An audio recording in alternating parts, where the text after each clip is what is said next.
एक कौवा जंगल में रहता था और अपने जीवन से संतुष्ट था। एक दिन उसने एक हंस को देखा। यह हंस कितना सफ़ेद है, कितना सुंदर लगता है, उसने मन ही मन सोचा। उसे लगा कि यह सुंदर हंस दुनिया में सबसे सुखी पक्षी होगा, जबकि मैं तो कितना काला हूँ। यह सब सोचकर वह काफ़ी परेशान हो गया और उससे रहा नहीं गया। उसने अपने मनोभाव हंस को बताए।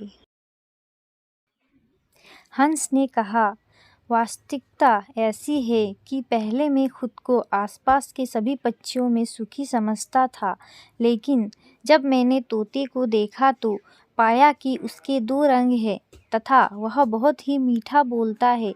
तब से मुझे लगा कि सभी पक्षियों में मैं तोता ही सुंदर तथा सुखी है। अब कौवा तोते के पास गया। तोते ने कहा, मैं सुखी जिंदगी जी रहा था, लेकिन जब मैंने मोर को देखा तब मुझे लगा कि मुझमें तो 2 रंग ही है, परंतु मोर तो विविध रंगी है। मुझे तो वह ही सुखी लगता है। फिर कौवा उड़कर प्राणी संग्रहालय गया, जहाँ कई लोग मोर देखने एकत्र हुए थे। जब सब लोग चले गए तो कौवा उसके पास जाकर बोला, मित्र, तुम तो अति सुंदर हो। कितने सारे लोग तुम्हें देखने के लिए इकट्ठे होते हैं। प्रतिदिन तुम्हें देखने के लिए हजारों लोग आते हैं, जबकि मुझे देखते ही लोग मुझे उड़ा देते हैं।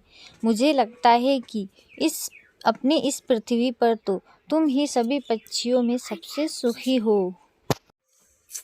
मोर ने गहरी सांस लेते हुए कहा, मैं हमेशा सोचता था कि मैं इस पृथ्वी पर अति सुंदर हूँ, मैं ही अति सुखी हूँ, परंतु मेरे सौंदर्य के कारण ही मैं यहाँ पिंजरे में बंद हूँ। मैंने सारे प्राणी में गौर से देखे तो मैं समझा कि कौवा ही ऐसा पक्षी है जिसे पिंजरे में बंद नहीं किया जाता। मुझे तो लगता है कि काश मैं तुम्हारी तरह एक कौवा होता तो स्वतंत्रता से सभी जगह घूमता, उड़ता, सुखी रहता। मित्रों, यही तो हमारी समस्या है। हम अनावश्यक ही दूसरों से अपनी तुलना किया करते हैं और दुखी उदास बनते हैं। हम कभी हमें जो मिला होता है उसकी कद्र नहीं करते। इसी के कारण दुख के विष चक्र में फंसे रहते हैं। यदि आपको सुखी रहना है तो किसी से अपनी तुलना नहीं करो। आप ही हो, आपके समान कोई नहीं। फिर क्यों दूसरों से अपनी तुलना करना, ईर्ष्या करना।